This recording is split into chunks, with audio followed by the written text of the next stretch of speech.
What I try and do is bring out the color of the eyes. If you apply anything, always make sure that you put on your moisturizer for the day.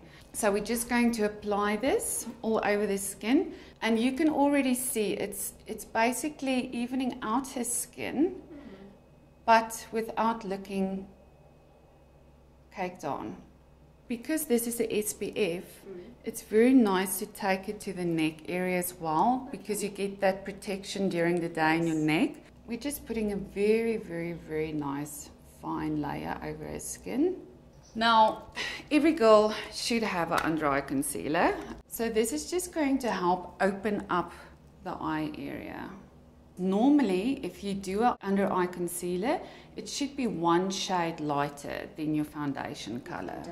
And then I'm going to take Sanaki's normal under eye color that she would normally use.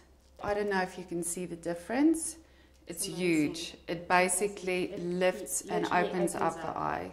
Cream eyeshadow foundations is the best thing ever. It just really allows for any product that you put on top of it to last longer and to just really go on evenly. This is your base, so you don't really need to do any powder or a base powder over the top. You can now just go and apply the color that you want. This compact here has got a lot of pink or red undertones. Okay, so a reddish undertone with a blue or a green eye is just insanely beautiful. Brown eyes, you can use this as well. It will bring out the hazel of your eyes. So you use this just basically on the lid, but you don't go all the way to the lid line or the lash line. And then all the way up to the contour area. That same color then you will use at the bottom of your eye. But if you're doing something like this, you want to round it off. You don't want to bring it all the way around. You just bring it here to almost like 3/4 in. Okay, up. That's already a beautiful color to go with, but I like doing a little bit more contouring. So I love using at least 3 colors. So your base, your lid eye, and then just a little bit of a extra darker color to use in the corner of the eye.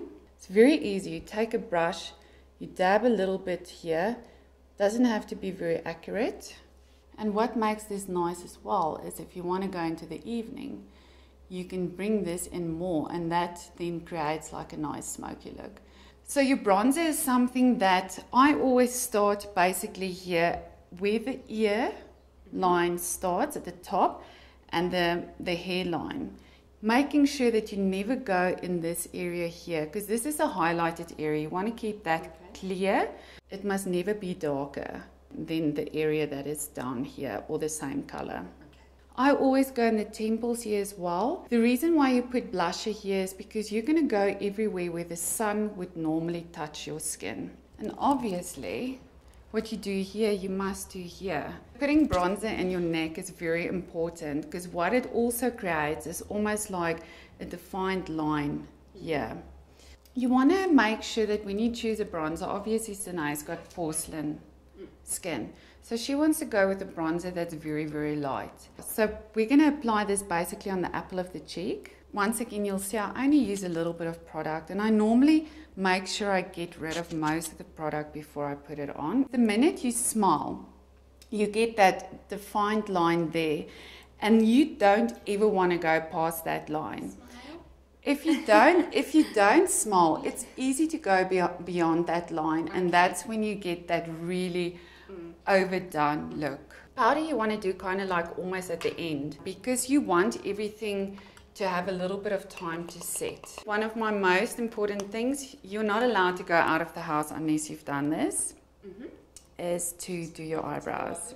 When you do an eyebrow, you don't really want people to know that you've now put powder on your eyes or on your brows. Yeah, you just want them to think that you've got perfectly plucked eyebrows. I'm going to put bronzer here on the side of a nose. And for people that don't have like very prominent shaped noses, this is actually a very nice trick to give yourself like that nice defined nose. You can even go to the front here her lips are already kind of a pink shade. So you just want to go with something that's very close to a natural lip color. And then we're going to do mascara on her bottom lashes. Obviously much easier if you do it yourself. And no girl should ever do makeup without having cotton buds available, because if you make any mistakes you can just use that. And there you go. So Nike's kind of ready to hit the town, and she looks all fresh and beautiful and glowing.